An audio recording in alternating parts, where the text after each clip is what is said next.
پہلی محرم الحرام ہے اور مجھ پر فرض ہے، لازم ہے کہ میں اپنی گفتگو کا آغاز ظاہر ہے کہ اس فلسفہ حسینیت سے کروں آپ کی خدمت میں. یہ ضروری ہے کہ بار بار اس بات کو بیان کیا جائے اور اس کے جتنے بھی نکات مختلف گوشے ہیں اس کو پیش کیا جائے. تو حضور مکرم فقط نواسے کی حد میں امام حسین علیہ السلام سے نہیں چاہتے. اچھا، یہ جو میں نے کہا نا کہ امام حسین خلیفہ برحق رسول اللہ ہے صلی اللہ علیہ وآلہ وسلم، یہ خود امام حسین کی زیارت میں، خود مولا حسین علیہ السلام کی زیارت میں کہ جب قبر حسین پہ پہنچو میں نے عرض کیا تھا کہ 7 مرتبہ پڑھو سبحان اللہ والحمد للہ ولا الہ الا اللہ واللہ اکبر، پھر کہو لبیک یا داعی اللہ، لبیک یا داعی اللہ، ان کان لم یجبک بدن عند استغاثتک ولسان عند استنصارک. اگر میرا بدن آپ کو جواب نہ دے سکا کہ جب آپ نے استغاثہ کیا تھا اور جب آپ نے صدائے نصرت کو بلند کیا تو اس وقت میری زبان آپ کو جواب نہ دے سکی، فقط اجابک قلبی وسمعی وبصری ورأیی وہوایا، تو آج میں آپ کو جواب دے رہا ہوں اپنے قلب سے، اپنی سماعت سے، اپنی بصارت سے، اپنی سوچ سے، ورأیی وہوایا، اپنی خواہشات سے، کہ اب میری اپنی خواہش نہیں ہے، جو آپ کا حکم ہے وہ میری خواہش ہے. میں آپ کو جواب دے رہا ہوں علی التسلیم، تسلیم ہوتے ہوئے آپ کو جواب دے رہا ہوں. لخلف النبی المرسل، اس لیے کہ آپ نبی مرسل کے برحق خلیفہ ہیں. یہاں پر نواسہ نہیں کہا گیا ابھی، والسبط المنتجب بعد میں آیا، اور آپ منتخب ان کے نواسے ہیں، یہ بات کی منزل آئی ہے. لخلف النبی المرسل، آپ محمد رسول اللہ کے برحق خلیفہ ہیں. ابھی گویا میں کہنا چاہ رہا ہوں کہ جو غدیر میں اعلان ہوا تھا نا من کنت مولا فہذا علی مولا، اس کا تعلق فقط امیر المومنین سے نہیں ہے. کاش میری بات پہنچ سکے. من کنت مولا فہذا علی مولا کا مطلب ہے کہ من کنت مولا فہذا حسن مولا، جو علی جیسا ہے، جس کا میں مولا ہوں علی اس کا مولا ہے، اور جو علی جیسا ہے، اور علی جیسے جو ہیں وہ حسن سے لے کر مہدی تک ہیں. من کنت مولا فہذا حسن مولا، من کنت مولا فہذا حسین مولا،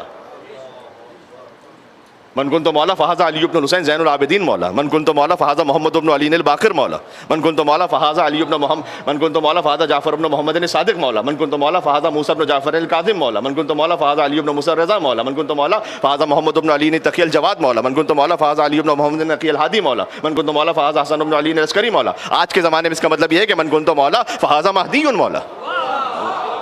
ایک مل کے صلوات بھیجیے گا نام امام زمانہ عجل اللہ تعالیٰ فرجہ شریف پر. اللہم صلی علی.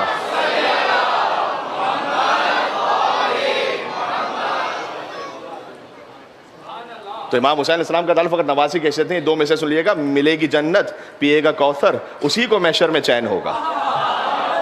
فقط نواسی کی حد میں معاملہ نہیں ہے. ملے گی جنت، پیے گا کوثر، اسی کو محشر میں چین ہوگا، اور نماز اسی کی قبول ہوگی کہ جس کے دل میں حسین ہو.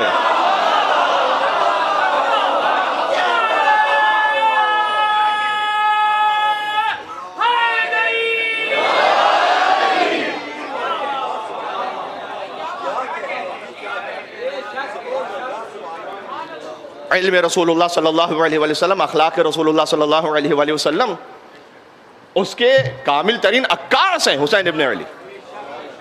آپ دیکھیں عام مسلمان، ہر مسلمان کے دل میں احترام حسین، اس میں کوئی شک نہیں. میں نے پہلے بھی عرض کیا تھا کہ آپ مجھے مختلف مسالک کے علماء کے ساتھ میڈیا پر گفتگو کرتے ہوئے دیکھ چکے ہیں.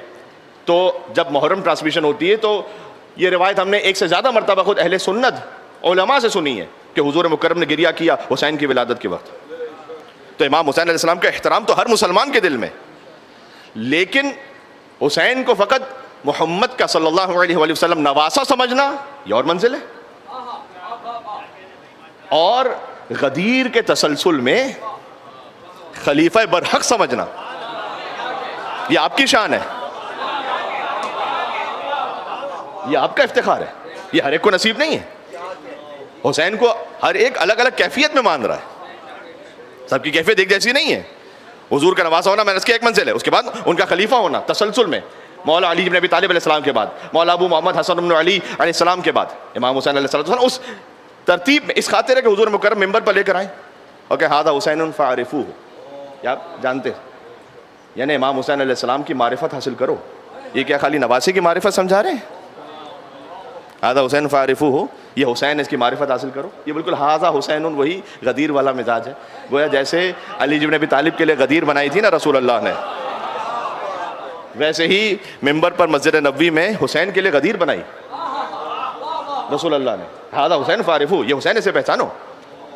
تو عزیزان گرامی، جب آپ اور ہم ان مجالس میں آ رہے ہیں تو ہم اس کیفیت میں آئیں کہ ہم در حقیقت رسول اللہ کے خلیفہ برحق کی شہادت کی مجالس میں آ رہے ہیں. اور جب ہم ان مجلسوں میں آتے ہیں تو ظاہر ہے کہ ان الحسین مصباح الہدی و سفینۃ النجاہ، امام حسین ہدایت کا چراغ ہے، نجات کی کشتی ہیں.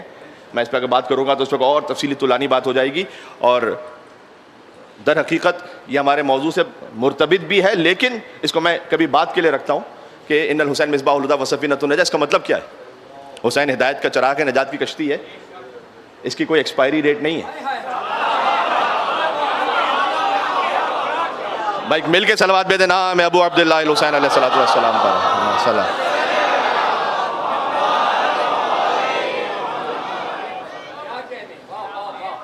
اس کی کوئی ایکسپائری ڈیٹ نہیں ہے کہ یہ حدیث کب تک کے لیے تھی. اعوذ باللہ من ذالک، ایسا کچھ نہیں ہے کہ حدیث ایک خاص زمانے کے لیے تھی. نا 2024 میں ان الحسین مصباح الہدی و سفینۃ النجاہ، حسین ہدایت کا چراغ ہے، نجات کی کشتی ہے. یہ 2024 جب تک قیامت ہے، قیامت کے بعد بھی حسین کے پیچھے چل کر جانا ہے. سیدہ شباب اہل الجنہ، جنت کے جوانوں کے سردار ہیں. مطلب کیا اس کا؟ جی تو یہاں کوئی تاریخ منقطع نہیں ہے اس کی کہ بس یہ جو حضور مکرم کا فرمان یہ اصول تھا یہ کینسل ہو گیا. نا کینسل، یہ قیامت تک کے لیے آج بھی ہے، 2024 میں آج بھی ہے. محرم الحرام سن 1446 ہجری، حسین ہدایت کا چراغ ہے، نجات کی کشتی ہے. اس کے لیے خالی ایک وجدان کی ضرورت ہے، کوئی دلیل لانے کی بھی ضرورت نہیں الگ سے. یہ فرش ادا بچھا ہوا ہے ہزاروں کی تعداد میں، اور پوری دنیا میں لاکھوں کروڑوں کی تعداد میں مومنین تشریف فرمائے ہیں فرش ادا امام حسین علیہ السلام پر. آپ یقین فرمائیے جب آپ امام حسین کے پرسے کی نیت سے آ رہے ہیں تو ایک مقام ہے، اور چونکہ اس میں علم حاصل کرنے کی بھی نیت سے آ رہے ہیں تو آپ کے قدموں کے نیچے ملائکہ پر بچھا رہے ہیں. وہی ملائکہ جنہیں حسین کے جھولے سے پر ملے تھے وہ حسین کے عزاداروں کے قدموں کے نیچے پر بچھا رہے ہیں، اوپر بچھا رہے ہیں. اس لیے کہ طالب علم کے قدموں کے نیچے ملائکہ پر بچھاتے ہیں. میں اپنے موضوع کے اس تسلسل کو واضح کر دوں کہ چونکہ ہمیں علم و اخلاق کے ائمہ معصومین علیہ السلام پہ گفتگو کرنی ہے، لہٰذا میں کوشش کروں گا، کل میں نے اخلاق کے رسالت پر کچھ باتیں آپ کی خدمت میں عرض کی ہیں، تو ہماری کوشش یہ ہوگی کہ میں تسلسل میں جہاں تک جا سکوں کہ ہر معصوم کا علم اور ہر معصوم کا اخلاق، اس کا کوئی نہ کوئی نمونہ ہمارے سامنے آتا رہے. اور میں کوشش کروں گا کہ ان واقعات کو بھی کچھ ڈسکس کیا جائے کہ جو یوزولی مثلا عشرہ محرم الحرام کی مجالس میں معمولاً امیر المومنین علی بن ابی طالب علیہ السلام کا تذکرہ ہوتا ہے، اور ضروری ہے تذکرہ، اور ابو عبداللہ الحسین علیہ السلام کا تذکرہ ہوتا ہے، معمولاً پنجت پاک کا تذکرہ. لیکن ہم چاہیں گے کہ اس سے آگے بڑھ کر آگے کی مجالس میں پھر ہم صادق آل محمد کے علم و اخلاق پہ بات کریں. مثلا امام محمد تقی الجواد علیہ السلام کے ابو جعفر علیہ السلام، ان کے علم پہ بات کریں، ان کے تقویٰ پہ بات کریں، اور ان کے اخلاق پہ بات کریں. جب آپ اس علم حاصل کرنے کی نیت سے آ رہے ہیں توجہ چاہوں گا، جس کے قدموں کے نیچے ملائکہ پر بچھائیں اسے طالب علم کہتے ہیں. طالب علم جس سے سیکھے اسے عالم کہتے ہیں. عالم جس سے درس حاصل کرے اسے فقیہ کہتے ہیں. فقیہ جس کے پاس زانو ادب طے کرے مثلا اسے فقیہ اعظم کہتے ہیں، مرجع کہتے ہیں. وہ جن سے روایت کو لیں اور حدیث کو لیں اسے محدث کہتے ہیں. محدث جس سے روایت کو بیان کرے اسے راوی کہتے ہیں. راوی معمولاً جس سے روایت کو بیان کرتا ہے اسے تبع تابعی کہتے ہیں. تبع تابعی جسے دیکھے اسے تابعی کہتے ہیں. تابعی جسے دیکھے اسے صحابی کہتے ہیں. صحابی جسے دیکھے اسے نبی کہتے ہیں. جو نبیوں میں افضل ہو وہ 313 رسول ہوتے ہیں. جو رسولوں میں افضل ہو اسے اولو العزم کہتے ہیں. جو اولو العزم میں بھی افضل ہو اسے محمد رسول اللہ کہتے ہیں. اور محمد جس کے لیے سجدے سے سر نہ اٹھائے اسے حسین کہتے ہیں.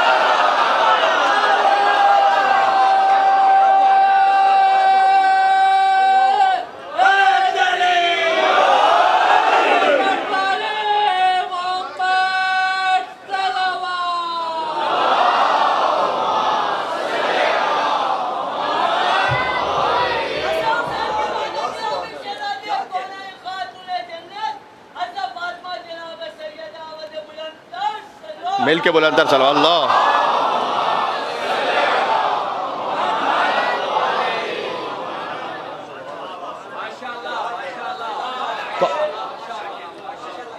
تو اگر آج آپ کو علم رسالت چاہیے، اخلاق رسالت چاہیے تو ملے گا کس در سے؟ اسی در سے انی اجدو فی بدنی ضعفا ایتینی بالکساء الیمان. اے سیدہ میں اپنے بدن میں ضعف محسوس کر رہا ہوں تو ذرا چادر یمانی تو دیجیے گا. حضور کس در پہ جا رہے ہیں؟ کیا مسلمان مورخ، مسلمان محدث اس بات کا انکار کر سکتا ہے کہ جب آیت تطہیر نازل ہوئی ہے تو 6 مہینے تک حضور مکرم اسی در پہ کھڑے ہو کر سلام کرتے رہے اور کہتے رہے کہ السلام علیکم یا اہل بیت النبوہ، نبی کے اہل بیت نہیں، جہاں سے بات شروع ہوئی ہے، اے نبوت کے گھر والوں، آپ پر سلام ہو. تو حضور مکرم کسی گھر سے آ رہے ہیں نا، اور کسی گھر پہ کھڑے ہو رہے ہیں. میں اس کی زیادہ تفصیل میں نہیں جا سکتا، لیکن کہیں نہ کہیں سے حضور آ رہے ہیں، کسی حجرے سے آ رہے ہیں اور کسی در پہ کھڑے ہو رہے ہیں اور آیت تطہیر کی تلاوت کرتے ہیں پہلے کہ انما یرید اللہ لیذھب عنکم الرجس اہل البیت ویطہرکم تطہیرا. اس کے بعد فرماتے ہیں السلام علیکم یا اہل بیت النبوہ. یعنی حضور یہ سمجھانا چاہ رہے ہیں کہ جہاں سے آ رہا ہوں وہ اہل بیت نہیں ہے، جہاں پر جا رہا ہوں.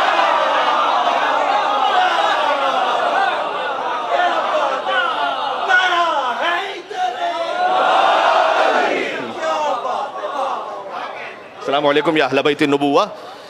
جس در پہ آ کر پھر کہتے ہیں میں اپنے بدن میں ذوق محسوس کر رہا ہوں، ایتینی بالکساء الیمانی، تو مجھے چادر یمانی عطا فرمائیے گا.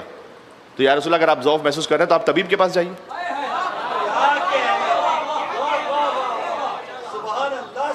آپ طبیب کے پاس، کسی حکیم کے پاس مثلا علاج کے لیے جائیے اگر آپ ظاہری اسباب کے تحت جانا چاہ رہے ہیں، ورنہ تو خود عالم کل ہے رسول اللہ صلی اللہ علیہ وآلہ وسلم.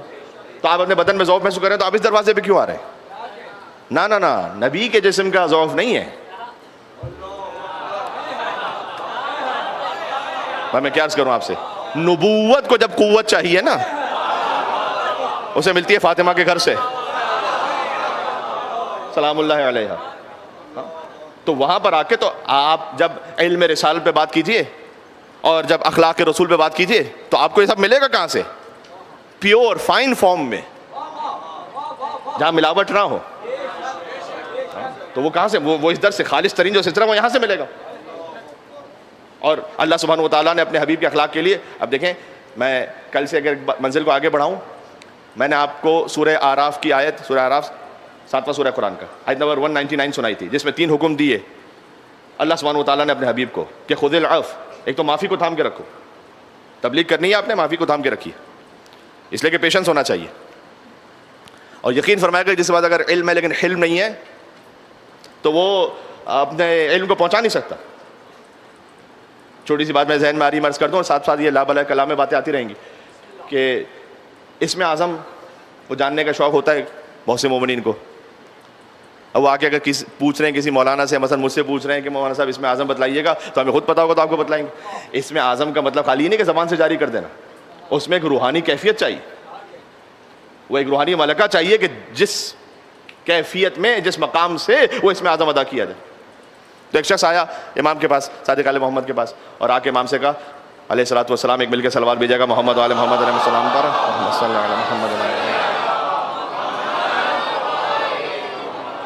تو اس نے امام سے آ کے کہا کہ مولا میں چاہتا ہوں کہ آپ سے اس میں اعظم سیکھوں.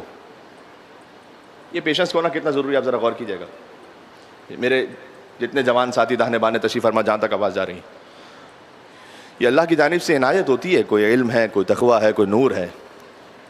کئی مرتبہ ایسا ہوتا ہے کہ ہم عبادتوں کے ذریعے سے ان چیزوں کو مثلا ایک نورانی کیفیت کو حاصل کرنا چاہیں، اور اس کے بعد کہیں والدین سے جا کر کوئی تلخ کلامی کی، کوئی اذیت دی، بیوی کو جھڑکا، بچوں پہ ہاتھ اٹھایا، وہ جو نور تھا نا وہ چلا جاتا ہے. ایک بزرگ عارف ہیں، ایک عالم ہے آیت اللہ نخود کی، ان سے کسی نے پوچھا تھا کہ آپ اس مقام تک کیسے پہنچے. اب ان کا میں تعارف یہاں پہ نہیں کروا سکتا اس لیے کہ پھر اس میں کم سے کم 10-15 منٹ اور چاہیے. تو انہوں نے ایک بڑا لطیف جواب دیا. انہوں نے کہا کہ میں اس مقام تک اس طرح پہنچا ہوں کہ جو اللہ نے مجھے نور عطا کیا میں نے سنبھال کے رکھا. مشکل ترین کام ہے، نور حاصل کر لینا اتنا مشکل نہیں ہے، اس کو سنبھال کے رکھنا مشکل ہے. مجلس امام حسین السلام میں آپ کو نور حاصل ہوا، مصائب اب عبداللہ علیہ السلام میں آپ نے گریہ کیا ہے تو ایک نورانی کیفیت، ایک روحانی کیفیت حاصل ہوئی ہے. اب یہاں سے فوراً باہر نکلتے ہی میں کہتا ہوں گھر تک پہنچتے پہنچتے بھی نور کو بچا کے رکھنا، دوسری مجلس میں جاتے ہوئے بھی نور کو بچا کے رکھنا، یہ ایک الگ کیفیت ہے. اسی کو کہتے ہیں نماز پڑھنا اور ہے، نماز قائم کرنا اور ہے. نماز پڑھ لینا ایک الگ منزل ہے، دو نمازوں کے درمیان اس کیفیت کو باقی رکھنا یہ ہے نماز قائم کرنا. مجلس سن لینا ایک کیفیت ہے، دو مجلسوں کے درمیان اس کیفیت کو باقی رکھنا یہ ہے مجلس کو قائم کرنا، عزاداری کو برپا کرنا اور قائم کرنا. تو امام کے پاس اس نے آ کے کہا کہ مجھے اس میں اعظم چاہیے. امام نے کہا کہ تو استطاعت نہیں رکھتا، ابھی اتنی پیشنس نہیں ہے پیشنس. کیا نہیں مولا مجھے بتلائیے. امام نے کہا کہ جا ایک پل کی طرف اسے بھیجا، برج، وہاں جا کے کھڑا ہو جا، وہاں جو ہو اسے مجھے آ کے بتانا. وہ گیا وہاں پر، اس نے دیکھا کہ ایک بزرگ ہے بہت ضعیف السن، وہ برج سے گزر رہا ہے اور راستہ کم ہے، اور وہ آہستہ آہستہ اپنے ایج کی وجہ سے چل کے گزر رہا ہے. اس کے پیچھے سے ایک جوان آیا بڑا تیزی سے گھوڑا دوڑاتا ہوا، اور اس نے اسے 2-3 فحش باتیں کی اور کہا کہ ایک طرف ہٹ، لیکن وہ نہیں ہٹ سکا بیچارہ. تو جوان نے اس کو 2-3 تازیانے مارے، اس کے اوپر سے گھوڑا دوڑاتا ہوا چلا گیا. یہ شخص نے دیکھا آ کے امام کی خدمت میں بیان کیا. امام نے کہا کیا دیکھا؟ کہ مولا ایک کنفرم ظلم دیکھ کر آ رہا ہوں، ایک بوڑھے شخص پہ ظلم ہوا ہے.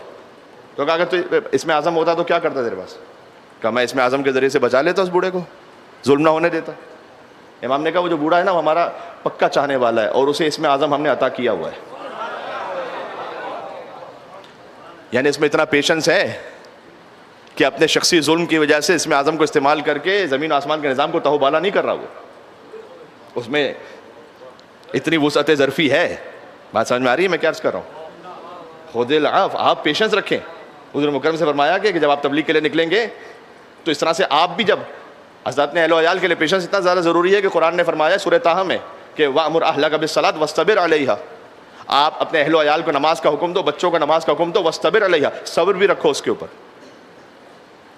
کیونکہ کتنے ماں باپ آگے کہتے ہیں کہ ہم اپنے بچوں کو، میرا بچہ نماز نہیں پڑھتا، ہم کوشش کرتے ہیں، ہم اس کو کہتے ہیں، لیکن یہ 1-2 دفعہ کہنے سے شاید ہوتا ہے معاملہ نہ بنے، آپ کو بڑا صبر کرنا پڑے اس پر، اور بڑے سکون اطمینان کے ساتھ تسلی کے ساتھ اس کو سمجھانا پڑے. وَاصْطَبِرْ عَلَيْهَا، اس پہ صبر رکھو. بچہ ایک دن میں مثلا آیت اللہ بہجت نہیں بن جائے گا، آپ کو اس میں صبر کرنا پڑے گا. تو خُذِ الْعَفْوَ، حضور مکرم کے جو 3 اخلاق اس آیت میں بیان ہوئے ہیں، سب سے پہلے تو معافی کو تھام کے رکھو، پیشنس کو تھام کے رکھو. خُذِ الْعَفْوَ وَأْمُرْ بِالْعُرْفِ، نیکی کا حکم دو، وَأَعْرِضْ عَنِ الْجَاهِلِينَ، جاہلین سے نہ الجھو. یہ 3 جو حضور کے اخلاق ہیں، مجھے 4 اور بیان کرنے ہیں آج، 4 اور بیان کرنے ہیں مجھے، ذرا غور کیجیے گا. کسی نے جناب امیر سے پوچھا کہ یہ حضور کے جو اخلاق ہیں اسے ترتیب وار بیان تو کیجیے گا، کتنے اخلاق تھے؟ مولا علی علیہ السلام نے جواب دیا کہ اللہ کی نعمتیں ذرا بیان کرو. پتہ نہیں آپ کہاں پر ہیں، کیا بات سن رہے ہیں؟ اللہ کی نعمتیں ذرا ترتیب سے بیان کرو. انہوں نے کہا کہ یا علی یہ تو نہیں ہو سکتا. تو اللہ تعالیٰ نے قرآن میں 2 جگہ کہا ہے، سورہ ابراہیم میں بھی کہا ہے، سورہ نحل میں بھی کہا ہے، ان تعدوا نعمت اللہ لا تحصوها، اگر اللہ کی نعمتوں کو شمار کرنا چاہو تو شمار نہیں کر سکتے. تو مولا علی نے جواب دیا کہ اللہ نے جب کہا ہے کہ تم میری نعمتوں کو شمار کرنا چاہو شمار نہیں کر سکتے، لیکن ساتھ میں یہ بھی کہا ہے قرآن میں قل متاع الدنیا قلیل، کہ جو تم شمار نہیں کر سکتے نا، اللہ کی نگاہ میں تو قلیل ہے. یہ ہم نہیں شمار کر سکتے، اللہ کی نگاہ میں تو قلیل ہے. کہ قل متاع الدنیا قلیل، اے رسول کہہ دیجیے کہ دنیا کی نعمتیں قلیل ہیں. اور کہا حضور مکرم وہ ہیں کہ جن کے لیے قرآن نے ارشاد فرمایا سورہ قلم میں، نون والقلم وما یسطرون ما انت بنعمت ربک بمجنون، اور آگے فرمایا وانک لعلی خلق عظیم. کہ نعمتوں کے لیے اللہ نے قلیل کہا ہے، مصطفیٰ کے اخلاق کے لیے عظیم کہا ہے. جب تم اللہ کی قلیل نعمتوں کو کاؤنٹ نہیں کر سکتے تو میں محمد و رسول اللہ کے عظیم اخلاق کو کیسے کاؤنٹ کر سکتا ہوں، کیسے شمار کر سکتا ہوں؟ سبحان اللہ. ارے 2 ہی تو چیزیں ہیں جو شمار نہیں ہو سکتی، بلکہ اپنی اصلاح کر دوں. 3 چیزیں ہیں اس حدیث کی روشنی میں جو شمار نہیں ہو سکتی. پہلا ہے اللہ کی نعمت، دوسرا ہے مصطفیٰ کے اخلاق، اور تیسرا ہے فضائل علی بن ابی طالب. یہ حدیث میں حضور نے فرمایا.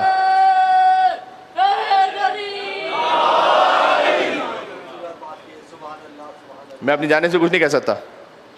یہ شیخ سلیمان قنزوزی حنفی رحمۃ اللہ علیہ علماء تشریف فرمائے دہنے بانے، ان کی کتاب جناب المودہ جلد نمبر 1 میرے ذہن میں جو صفحہ آ رہا ہے پیج نمبر 282، اس میں انہوں نے اس حدیث کو لکھا ہے کہ حضور نے فرمایا کہ لو ان الریاض اقلام، کہ اگر سارے درخت قلم بن جائیں، والبحر مداد، اور سارے سمندر سیاہی بن جائیں، والجن حساب والانس کتاب ما احصوا فضائل علی بن ابی طالب. جن سارے حساب کرنے لگے اور انسان سارے لکھنے لگے. یہ رسول مبالغہ کہہ رہے ہیں؟ کوئی افسانہ سنا رہے ہیں نعوذ باللہ، یا کوئی حقیقت سنا رہے ہیں؟ کیا تم کاؤنٹ نہیں کر سکتے؟ یو کی ناٹ کاؤنٹ. کہنا دور کی بات ہے، لکھنا دور کی بات ہے. کاؤنٹ کرنے میں کتنا 1 2 3 4 5 6 7 8 9 10 یہ تم کاؤنٹ نہیں کر سکتے. پتہ ہے کیوں کاؤنٹ نہیں کر سکتے؟ دیکھیں آدم سے خاتم تک جتنے انسان گزرے ہیں، کم سے کم کیونکہ مولا علیہ السلام کا وسیلہ ہر ایک کے ساتھ ہے، چاہے وہ سمجھے یا نہ سمجھے، اتنے تو فضائل ہیں علی بن ابی طالب علیہ السلام کے. کیوں میں کہہ رہا ہوں اس کو؟ جناب انیس رحمۃ اللہ علیہ نے کہا کہ خورشید فلک عکس در تاج علی. اس جملے کو سمجھیں گے تو پھر اگلا مسئلہ سمجھ میں آئے گا، اور اگر وہ اگلا مسئلہ سمجھ میں آ گیا تو پھر یہاں فرش پہ نہیں عرش پہ ہوں گے، مجھے یقین ہے. کہتے ہیں جو آسمان کا سورج ہے نا، خورشید فلک، آسمان کا سورج عکس در تاج علی ہے. علی کے سر پہ جو ولایت کا تاج ہے نا، اس میں کئی در ہیں. ان کا ایک در یہ آسمان کا سورج ہے جو سورج کو پلٹا دے. ہے میرے ساتھ یا نہیں ہے؟ خورشید فلک عکس در تاج علی ہے. جب تک مثلا ہضم نہیں ہوگا مجھے پھر پڑھنا پڑے گا. خورشید فلک عکس در تاج علی ہے، اور خالق کے سوا جو ہے وہ محتاج علی ہے.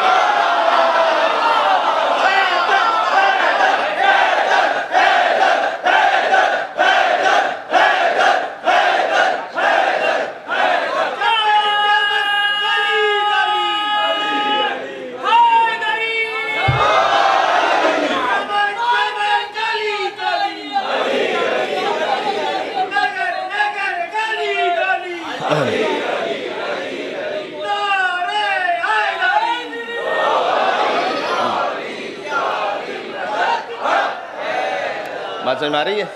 مجھے پڑھ لینے دے، مجھے پڑھ لینے دے. چلیں کہہ دیں آپ.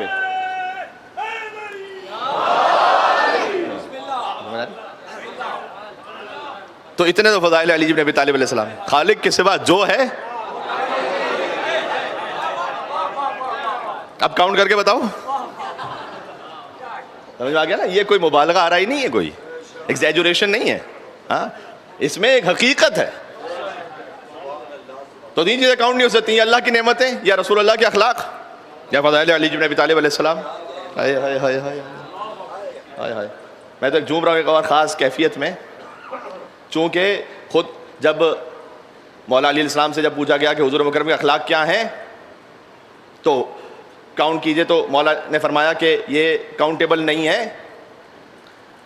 انہی رسول نے علی کے لیے کہا کہ علی کے فضائل بھی کاؤنٹیبل نہیں ہیں.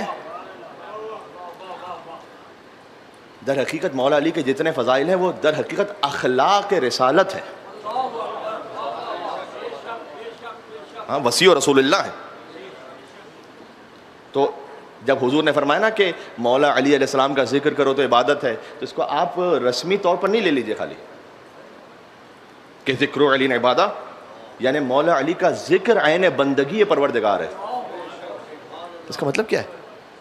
یعنی علی کے ذکر سے وہ جو نور میں دل میں ایک نور کی تابندگی ایجاد ہوتی ہے، تو یہ خود جب آپ مولا علیہ السلام کا ذکر کر رہے ہیں تو آپ اللہ سبحانہ وتعالیٰ سے قریب ہو رہے ہیں. اللہ اپنی عبادت میں کسی کو شریک نہیں کرتا، یاد رکھیے گا. تو مولا علی کا ذکر عبادت کیوں ہے؟ علی کا ذکر علی کی عبادت نہیں ہے، علی کا ذکر اللہ کی عبادت ہے.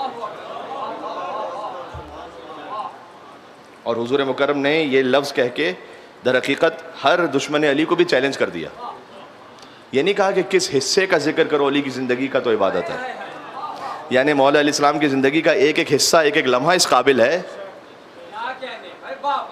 کہ جب وہ ذکر کرو تو وہ بندگی پروردگار ہے. فقط علی ہی تو وہ حضور کے ساتھی ہیں کہ ان کی زندگی کا کوئی حصہ بھی ذکر کر دو تو ماننے والے کو کبھی شرمندگی محسوس نہیں ہوتی.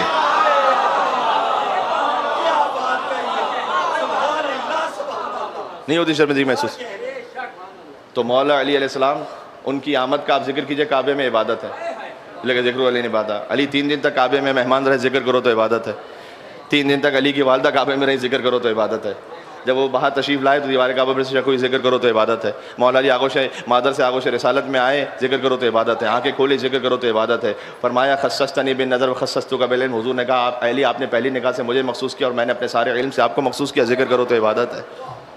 حضور نے گہوارے میں جب ابو طالب علیہ السلام نے رکھا علی بن ابی طالب کو کہ تو علی نے اژدہے کے 2 ٹکڑے کر دیے, ذکر کرو, ذکر علی عبادت تو عبادت ہے. بستر رسالت پر علی بن ابی طالب سوئے, ذکر کرو تو عبادت ہے. علی نے رسول اللہ کی امانتیں واپس کی, ذکر کرو تو عبادت ہے. علی نے بدر میں شجاعت کے جوہر دکھائے, ذکر کرو تو عبادت ہے. احد میں ذوالفقار نازل ہوئی, ذکر کرو تو عبادت ہے. خندق میں برز الایمان کلہ الی الکفر کلہ, ذکر کرو تو عبادت ہے. کل ایمان کل کفر کے مقابلے میں جا رہا ہے. ضربۃ علی یوم الخندق افضل من عبادت ثقلین, ذکر کرو تو عبادت ہے. ومن الناس من یشری نفسه ابتغاء مرضات اللہ واللہ رؤوف بالعباد, ذکر کرو تو عبادت ہے. علی نے رکوع میں انگشتری دی, انما ولیکم اللہ ورسولہ والذین آمنوا الذین یقیمون الصلاۃ ویؤتون الزکاۃ وهم راکعون کی آیت نازل ہوئی, ذکر کرو تو عبادت ہے. علی کا ازدواج ہوا, ساتھ رہنا میرے علی کا ازدواج ہوا سیدہ سلام اللہ علیہا کے ساتھ, دختر رسول کا ذکر کرو تو عبادت ہے. اللہ نے علی کو حسن حسین جیسے بیٹے عطا کیے, جی ذکر کرو تو عبادت ہے. اللہ نے حسن حسین کے ہوتے ہوئے علی کو عباس جیسا بیٹا عطا کیا,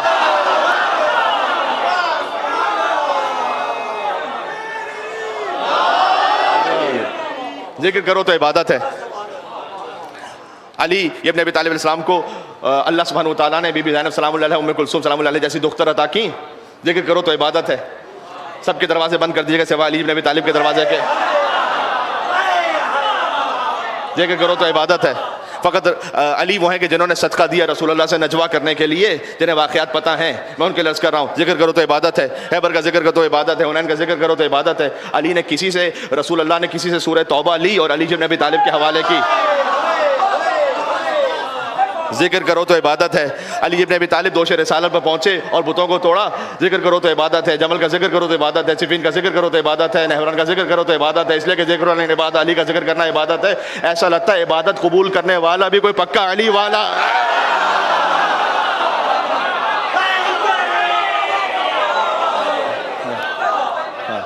آپ تصوف ہمارا ہے.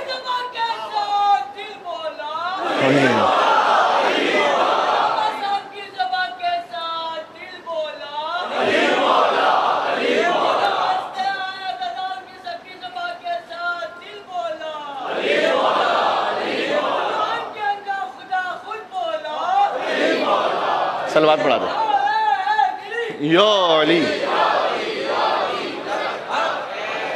ذرا غور کیجئے, یعنی آپ کو یہ ساری گفتگو کا مقصد کیا ہے؟ یعنی آپ کو انسپریشن حاصل کرنے کے لیے کسی اور در پہ جانے کی ضرورت نہیں ہے. آپ کو زندگی گزارنے کے لیے انسپریشن چاہیے نا, ہمیں انسپریشن چاہیے نا. اللہ اکبر. مولا علیہ السلام کے جو اللہ تعالیٰ نے آیتیں نازل کی ہیں اس میں آپ ملاحظہ فرمائیں سورہ حشر کی آیت جو تھوڑی سی غیر معروف آیت ہے, یہ مومنین شاید کم جانتے ہوں کہ مولا علیہ السلام کے یہاں جب مہمان آیا کوئی, تو حضرت سیدہ سلام اللہ علیہ سے پوچھا کہ طعام میں کچھ ہے؟ کہ یا ابا الحسن فقط اتنا ہے کہ مہمان کو دے دیا جائے. کیا کہنا اس علی بن ابی طالب کا. چراغ کو بجھایا, مہمان کے سامنے اس کھانے کو رکھا, اپنے سامنے اس خالی تشت کو رکھا. انگریزی کا استعمال کر رہا ہوں تاکہ بچے سمجھ سکیں. پریٹینڈ کرتے ہوئے کہ جیسے علی ساتھ کھا رہے ہیں. چراغ بجھا ہوا ہے, مہمان کو کھانا کھلا رہے ہیں. یہ اخلاق علی سمجھ میں آ رہا ہے. یعنی یقین فرمائیے کبھی کبھی تو ہم اپنے بھائی کے لیے بھائی گزرنے کو تیار نہیں ہوتے. شوہر زوجہ سے, زوجہ شوہر سے, کبھی کبھی تلخیوں تک بات اس طرح سے پہنچا دیتے ہیں کہ ہم وہاں پر تھوڑا سا قربانی کرنے, سیکریفائس دینے کے لیے تیار نہیں ہوتے, اور اس میں شیطان پوری طریقے سے حاوی ہو جاتا ہے. یقین فرمائیے گا. میں اس پہ کیونکہ عشرے کا بہرحال ایک موضوع نہیں ہے, محرم الحرام ہے, تو میں ڈیٹیل سے کوئی بات نہیں کرنا چاہتا, لیکن خدا را اگر کہیں پر کوئی سیپریشن کی طرف بھی جا رہا ہے, اللہ نہ کرے کہ ایسی کیفیت میں آ چکا ہے, تبھی اخلاق کے ساتھ الگ ہو جاؤ. یہ قرآن میں کہا اللہ تعالیٰ نے, قرآنی آیت ہے, اس کی تفصیل میں جاؤں گا تو قرآن سناؤں گا. اللہ تعالیٰ نے کہا ہے کہ تم سوچو, اور یہ چلے سیپریشن کی سے پہلے بھی میں کہتا ہوں اگر کہیں ناچاکی نا اتفاقی ہو گئی ہے تو اللہ تعالیٰ نے قرآن میں کہا تم سوچو کہ کیا اس نے تمہارے ساتھ کبھی بھی کوئی خیر کیا ہے. اس خیر کو سوچو, کبھی تو کوئی خیر کیا ہوگا, اور وہ بھی یہ سوچے کہ اس نے بھی میرے ساتھ کوئی نہ کوئی خیر کیا ہے. تو مولا علی علیہ السلام نے کھانا رکھا, خود ظاہر کرتے رہے کہ جیسے کھا رہے ہیں, اور آیت نازل ہوئی سورہ حشر کی آیت, سبحان اللہ. کیا کہنا کہ اللہ سبحانہ و تعالیٰ نے کہا کہ کچھ بندگان خدا ایسے ہیں جو اللہ کی راہ میں ایسے دے دیتے ہیں, وَلَوْ كَانَ بِهِمْ خَصَاصَةٌ يُؤْثِرُونَ عَلَىٰ أَنفُسِهِمْ وَلَوْ كَانَ بِهِمْ خَصَاصَةٌ, وہ اپنے نفس سے گزر جاتے ہیں جبکہ خود اس ضرورت میں ہوتے ہیں, گزر جاتے ہیں. ذرا اخلاق علی ابن ابی طالب ملاحظہ فرمائیے. تو مولا علی علیہ السلام ہی کا فرمان ہے. 4 چیزوں کو اور سیکھ لیجئے گا آج, یہ میں اپنے آپ کے لیے بھی کہہ رہا ہوں. جب مولا علی کو بستر رسالت پر سلا کر حضور مکرم تشریف لائے, ہجرت مدینہ داخل ہوئے. اچھا یہ بات جوانوں کے لیے کلیئر کر دوں, ہجرت مولا علی کے بغیر شروع کی تھی, اس لیے کہ بستر رسالت پر مولا علی سوئے تھے, لیکن ہجرت اینڈ نہیں ہوئی مولا علی کے بغیر. مدینہ میں رسول اللہ مولا علی کے بغیر داخل نہیں ہوئے, قباء کے علاقے میں انتظار کرتے رہتے علی کا, یہ اس کی الگ تاریخ ہے. اور قباء جب تک مولا علی نے جا کے جوائن نہیں کر لیا رسول اللہ کو, فواتم کو لے کر, یعنی جو بنی ہاشم کی فاطمائن تھیں ان کو لے کر علی بن ابی طالب پہنچے, اور پھر رسول اللہ علی بن ابی طالب کے ساتھ مدینہ میں داخل ہوئے. جب مدینہ میں داخل ہوئے تو ایک یہودی تھا وہاں پر, عبداللہ ابن سلام اس کا نام ہے. وہ کہتا ہے میں اپنے کھیتوں میں کام کر رہا تھا, میں نے آوازیں سنی, اور جب میں نے جا کے دیکھا تو گجب منظر تھا. تو بے اختیار, حالانکہ وہ یہودی ہے, اور آپ جانتے ہیں کہ رسول اللہ کے زمانے کے جو یہودی تھے ان کی کیا کیفیت تھی رسول اللہ کے بارے میں, لیکن کہتا ہے جیسے ہی میں نے دیکھا محمد بن عبداللہ کو تو بے اختیار میری زبان سے اللہ اکبر نکلا. تو میری جو پھوپھی تھیں وہ میرے ساتھ تھیں, انہوں نے مجھ سے کہا کہ تم مسلمانوں کا کلمہ اپنی زبان سے جاری کر رہے ہو, اور مجھے تو ایسا لگ رہا ہے کہ جیسے تم نے کو موسیٰ کو دیکھ لیا ہے کیا. تو عبداللہ ابن سلام نے جواب دیا کہ مجھے موسیٰ نہیں, موسیٰ سے بڑھ کر کوئی نظر آ رہا ہے. جو حضور نے فرمایا یا علی انت منی بمنزلۃ ہارون من موسیٰ الا انہ لا نبی بعدی, اے علی میری مثال تم سے ویسے کہ جیسے میں موسیٰ ہوں تم ہارون ہو, میرے بعد کوئی نبی نہیں آنے والا. تو اس کے بعد عبداللہ ابن سلام کہتے ہیں کہ میں سنتا رہا. اب دیکھیں حضور پہلی دفعہ مدینہ میں تشریف لا رہے ہیں ظاہری طور پر, اگرچہ کہ حضور ایک مرتبہ بچپن میں آ چکے تھے, اس واقعے کی تفصیل چھوڑ دیں ابھی, لیکن نبوت کے اعلان کے بعد اب آ رہے ہیں پہلی دفعہ. اور یہ پہلی دفعہ ہے کہ حضور کو اتنا مجمع مل رہا ہے, ظاہری اعتبار سے ساری بات کر رہا ہوں میں. مکہ میں تو پتھر مارنے والے ہیں, راہ میں کانٹے بچھانے والے ہیں, اب حضور مدینہ آ رہے ہیں تو پہلا فرسٹ میسج کیا ہے, فرسٹ میسج کیا ہے, 5 جملے ہیں, ان میں سے 4 آرڈرز ہیں اور 5واں اس کا نتیجہ ہے. فرمایا یا ایھا الناس, اے انسانوں, مسلمانوں نہیں کہا ہے, اے انسانوں, سب انسانوں کے لیے پیغام ہے, یہ اخلاق رسالت ہے, پہنچے جہاں تک آواز جا رہی ہے. اے انسانوں افشوا السلام واطعموا الطعام وصلوا الارحام وصلوا باللیل والناس نیام تدخلوا فی الجنۃ بالسلام. یہ 5 جملے, یہ علماء تشریح فرمائے, عربی سے واقفیت رکھنے والے یہ محسوس کریں گے اس کلام کو. افشوا السلام, سب سے پہلے فرمایا دیکھو سلام کرنے کو عام کرو, غرور ٹوٹ جائے گا تمہارا. یہ حضور نے فرمایا ہے, سلام کرنے میں جو پہل کرتا ہے نا اس کا غرور ٹوٹ جاتا ہے. آپ کا یہ چھوٹی سی بات لگ رہی ہے, لیکن ایک دفعہ آپ کوشش کیجئے کہ میں زندگی میں ہمیشہ پہلے سلام کروں گا, چاہے بچہ ہے, چاہے کوئی غریب ہے, چاہے کچھ. دیکھیں شیطان کیسا زبان کو روکنے کی کوشش کرے گا. ارے تم کیوں کرو گے, تم اتنے بڑے آدمی ہو. اس لیے حدیث میں آیا ہے کہ جو سواری میں ہے وہ اسے سلام کرے جو پیدل جا رہا ہے, تاکہ سواری والے کا غرور ٹوٹ جائے. اس میں ایروگینس نہ ہے کہ میں سواری پر ہوں تو میں اس سے بڑا ہوں, نہ سلام میں پہل کرو. یہ 1-2 بار کی پریکٹس نہیں ہے, اس کو آپ کر کے دیکھیے گا, اپنے گھر میں کر کے دیکھیے گا, اور اس میں واقعاً اس کا ایک اثر وسیع آپ محسوس کریں گے کہ آپ اپنے دل میں اندر اس غرور تکبر کو ٹوٹتا ہوا پائیں گے. بڑا بچے کو سلام کرے, میں نے کہا سواری والا وہ پیدل کو سلام کرے, اور حضور مکرم نے سلام کے ذریعے سے پورا انقلاب برپا کر دیا. یہ آپ چھوٹی بات نہ سمجھیں. جب طائف تشریف لے گئے تھے نا, طائف, تو طائف میں پتھر مار رہے تھے لوگ, حضور بیٹھے ہوئے تھے. ایک شخص نے اپنے غلام کو بھیجا کہ اس شخص کو بڑا اچھا معلوم ہوتا ہے, لیکن دیکھو اس کی بات نہیں سننا, یہ جادوگر ہے, خالی پانی دے کر آ جاؤ اسے. وہ غلام جو سیافہ میں غلام تھا وہ آیا, وہ بھی ڈرتے ڈرتے کہیں جادو نہ ہو جائے مجھ پہ. تو پانی دیا, جیسے ابھی حضور کو پانی پیش کیا, حضور نے کہا السلام علیکم. اسے تعجب ہوا کیونکہ غلاموں کی تو کوئی حیثیت نہیں ہوتی تھی اس زمانے میں, انہیں تو جانوروں سے بھی بدتر سمجھا جاتا تھا. یہ کون ہے کہ جو مجھے خود سے سلام کر رہا ہے؟ کہا آپ کون ہے جو مجھے سلام کر رہے ہیں مجھ سے؟ تو حضور نے پوچھا کہاں کے رہنے والے ہو؟ اس نے کہا نینوا کا. کہا اچھا میرے بھائی یونس علیہ السلام کی بستی کے رہنے والے ہو؟ کہتا آپ یونس علیہ السلام کو جانتے ہیں کیا؟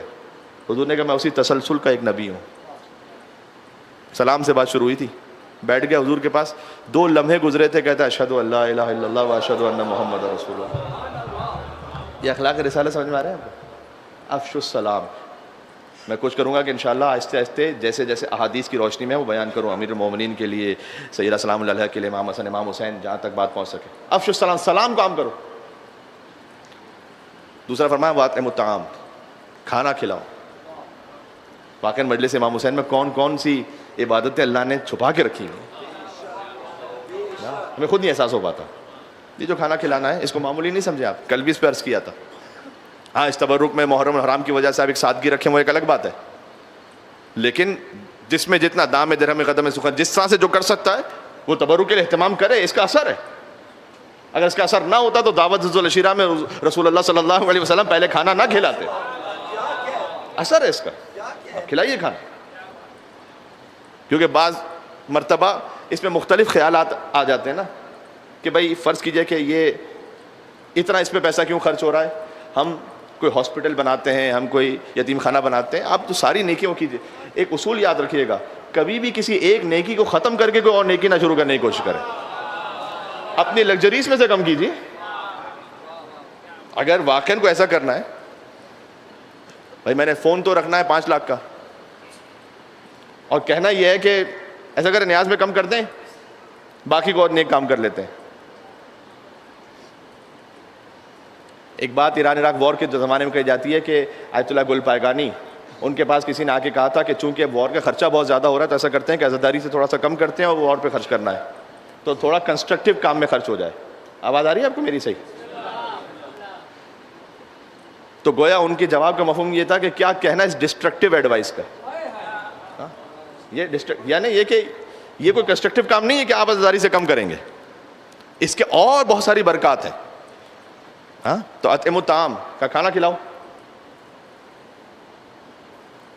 ویسے بھی مجھے پھر مولا علی کا کلام یاد آ گیا, میں کیا کروں,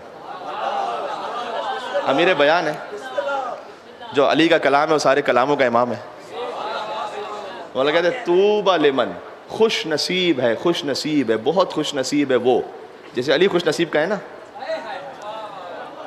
یہ وہ موٹیویشنل اسپیکرز کی طرح نہیں ہے خالی کہ جنہوں نے آپ کو کوئی بات پہنچا دی ہے اپنے تجربے کی روشنی میں یا اپنے کسی طریقے سے, اور آپ اس پہ انسپائر ہو رہے ہیں. علی ابن ابی طالب کہیں گے وہ خوش نصیب ہے تو وہ واقعاً خوش نصیب ہے, وہ اس میں دوسری رائے نہیں ہے. کہ طوبی لمن, بہت خوش نصیب ہے وہ انسان کہ امسک الفضل من مالی, امسک الفضل من لسانہ وانفق الفضل من مالہ.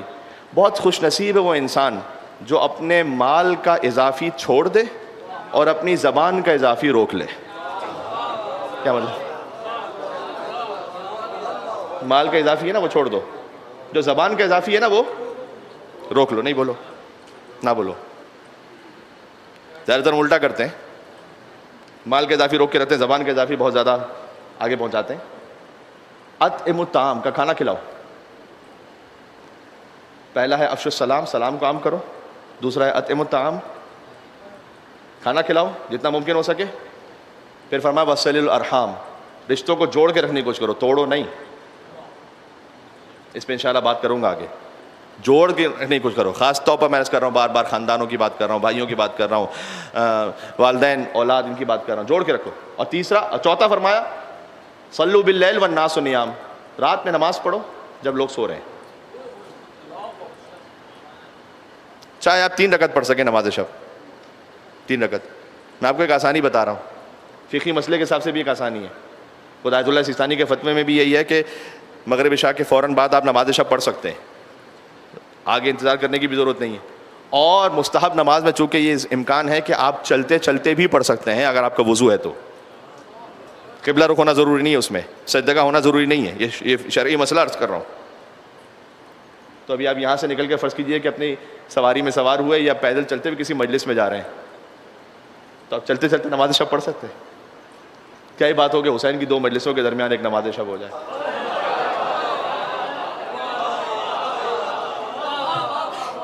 تین رکعت تھی, 2 رکعت نماز شب پڑھے, 1 رکعت نماز وتر ہو گئی. اپنی گاڑی میں نماز شب پڑھ لی آپ نے بیٹھے بیٹھے. آس پاس ٹریفک کا دھیان رکھیے گا, وہ الگ بات ہے, سجدہ کرنے میں کہیں, کیونکہ خالی ہلکا سا ایک اتنا اشارہ یہ کافی ہے, رکوع کے لیے بھی سجدے کے لیے بھی, فقہی اعتبار سے کافی ہے. تو کیوں نہ اس عبادت کو کریں.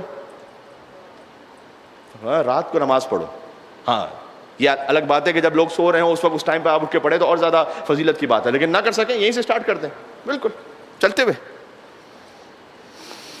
اگر یہ کر لو گے تدخل فی الجنت بالسلام, جنت میں داخل ہو جاؤ گے سلامتی کے ساتھ. جنت میں ہر مومن پہنچے گا, لیکن ہو سکتا ہے کوئی مومن پتہ نہیں کتنے عذاب میں مبتلا ہو کے پہنچے.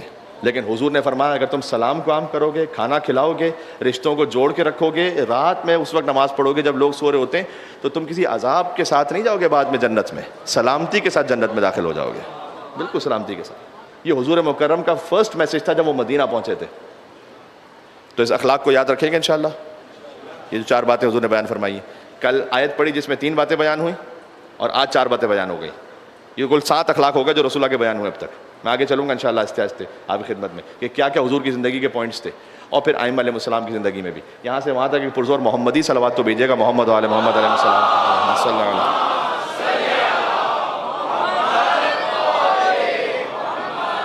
وعجل فرجہ. بات تمام ہو رہی ہے, 10 دقیقے رہ گئے, اور ظاہر ہے کہ مصائب کا بیان بھی بڑا ضروری ہے, اور اصل مجلس تو وہی ہے. اگر آپ کی کوئی حاجت ہے, یہ عراقیوں کا دستور میں نے دیکھا ہے, وہ حاجت کسی بھی وجہ سے جب عراقیوں کو ہوتا ہے کہ وہ پہنچیں روضہ ابا عبداللہ الحسین پر اور کسی بھی وجہ سے حاجت پوری نہ ہو رہی ہو, تو وہ جاتے ہیں حضرت ابو الفضل عباس کے روضے پر, باب الحوائج کے روضے پر, کہ آپ باب الحسین ہیں, آپ ہماری حاجت کو پہنچائیے ابا عبداللہ الحسین تک. اگر اس وجہ سے بھی کہیں کسی مصلحت سے وہ حاجت نہ پوری ہو رہی ہے تو ان کے پاس ایک آخری سہارا رہتا ہے, مسلم ابن عقیل کا ہارا. آپ کی صدائیں بلند ہو گئیں. مسلم ابن عقیل کے نام پر سفیر ابا عبداللہ الحسین علیہ السلام. حسین 2 محرم کو پہنچے ہیں کربلا, لیکن درمیان میں ایک شہادت کی خبر ملی ہے حسین کو. کربلا پہنچنے کے مصائب کل 2 محرم کو پڑھوں گا, درمیان میں ایک شہادت کی خبر ملی ابا عبداللہ الحسین کو. دیکھیں کربلا کی جو مائیں ہیں, کربلا تو ماؤں سے سجی ہے نا, قاسم کی ماں, اون و محمد کی ماں, علی اصغر کی ماں,